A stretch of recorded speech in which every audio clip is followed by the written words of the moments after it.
by and large, I found that, we are a religious community here. Many people do have religious inclinations. And although it's not mandatory, I found that there's a lot of diversity here, even though there is one denomination that does have pretty good representation. And but there's a lot of diversity, especially on the fourth floor. There's a lot of diversity. And I myself am the son of a minister. And he's a very tolerant man, except for fundamentalists in his church. He was a United Church of Christ, very aggressive church, but he was very liberal in his views, and we, for those of you who went to my first presentation, who was it the first time I was here? Okay, we talked about Stockbridge and how I grew up in Stockbridge from the 2nd grade through the 8th grade, where Norman Rockwell painted a lot of kids in my class, including a little boy who was depicted getting a shot. He was my classmate, Eddie Locke, and the doctor was Dr. Campbell, who was my doctor. And I got a shot, that same little boy, had his little pants halfway down, getting a shot with Dr. Campbell.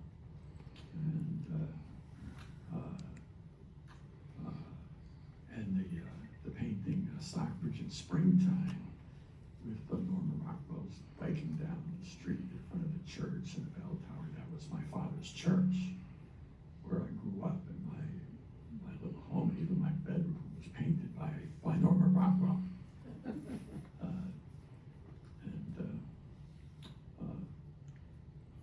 So it was a very idyllic time. And Stockbridge at Christmas, I recounted that from 2nd grade to 8th grade, I walked down that little street depicted in Stockbridge at Christmas. Every day I went back and forth down that street to go to school. And my little sister read half the books in the library depicted on that scene. She was a very good little reader. Went on to be an editor of the Oxford Dictionary of National Biography. She went into interview for the job over in England, and they laughed. They laughed when she showed up because she was an American. But they gave her the test case to do an editorial test case, and she aced it. She aced out the competition and went to be an editor of the Oxford Dictionary of National Biography. And she started in that little library depicted up by Norman Rockwell on the main street, Stockbridge at Christmas. But I say that for the benefit of our native-born Brit here. One anyway. There's probably a couple there too, yeah. Great. Oh, okay. But, so anyway, it's very idyllic for at least the first 4 years we were there. But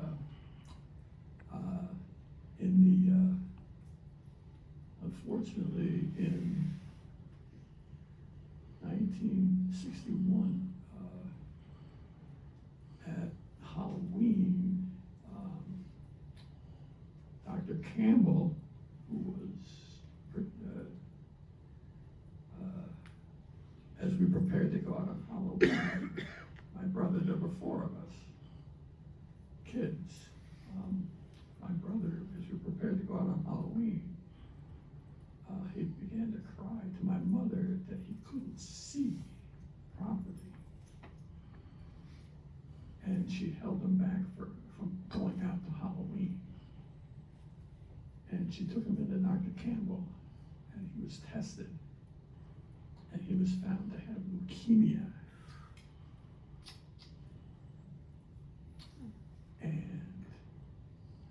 And so Dr. Campbell had connections to the hospital in Boston, where the best doctor in the nation was down there. The hospital was named after him. And so my brother started getting treated as best as he could at that time. It was basically a death sentence at that time for my brother. And this hit my family pretty hard. In fact, my father, I think his immune system kind of collapsed. And a few weeks later, right before Christmas, he got spinal meningitis. And so 2 weeks before Christmas, they carried him out of the house. And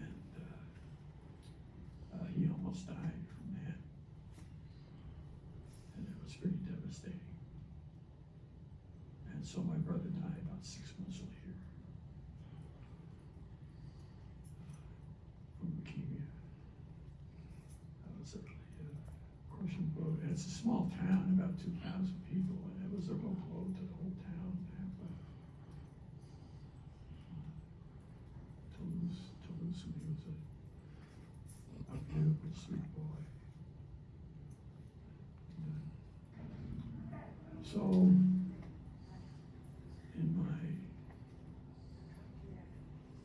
in my spiritual life, I was 12 at the time.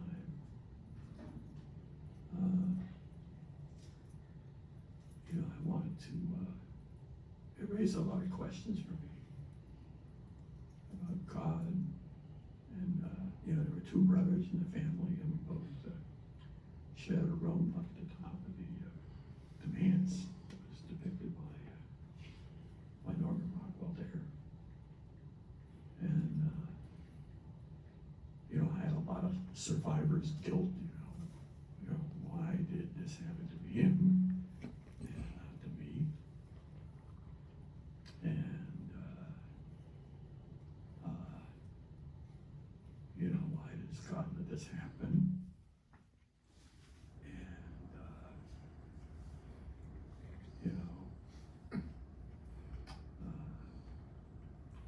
My father always taught us that God was a God of love.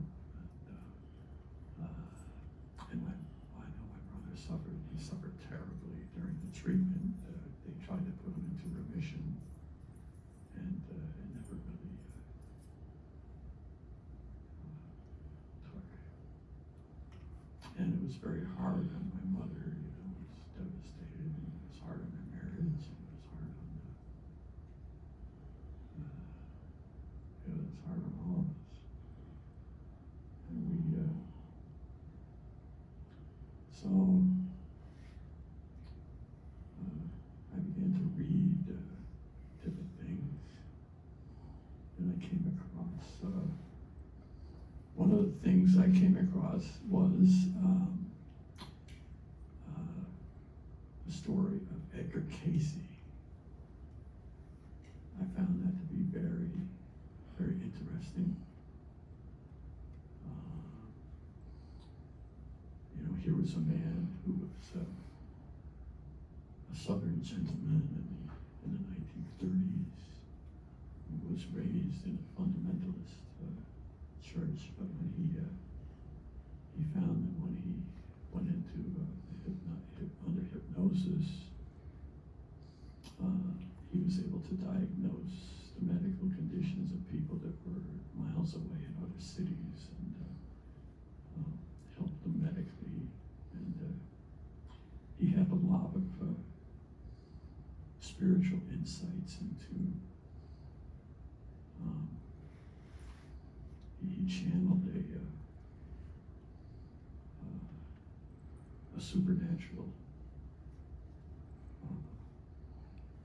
spiritual higher self that brought into an idea of reincarnation.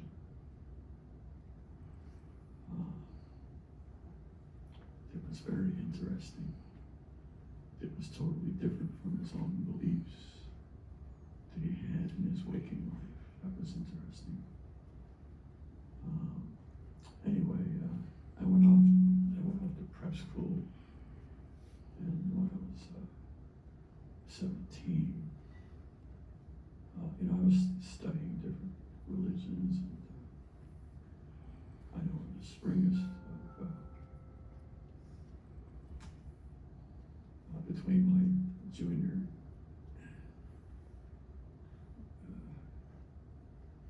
I met Pat when we were in Camelot. We were on backstage. I met Pat. I actually saw her on campus when we were 14, and she was dating the seniors. She was only 14. She was my same age, but she was dating the juniors and seniors. She was in a town. She was in town. Andover was an all-boys school, and they needed girls to come up and be in the plays and the musicals.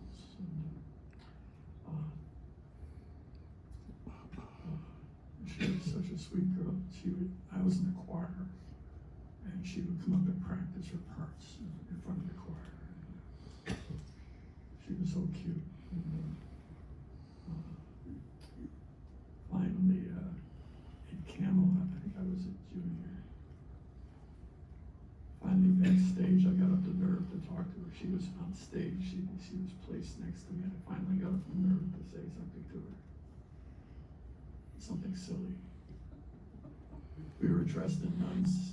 She was dressed as like we both had habits. We had cowls. We had cowls. Dressed as monks. Yeah, we had cowls. And anyway, I finally got up the nerve to talk to her. And, I remember what you said. It made no sense at all, but you said that you turned around and said, "You're too cute to be a nun." Oh, there you go. And she said, "That's funny. I was thinking of becoming a nun." Which was true. Which was true. She was a Catholic girl. She was raised Catholic, and that's great. And I remembered that. I think I told the story last time about being in the sandbox and asking a little Catholic girl asking a little girl named Penny if she could be my girlfriend, and she said, "Well, I'm Catholic, and my nun says you're going to hell," something like that. She said, "Besides, I already have a boyfriend, and his name is Elvis Presley." But anyway, that was in the spring, right before our summer break, and so I went off to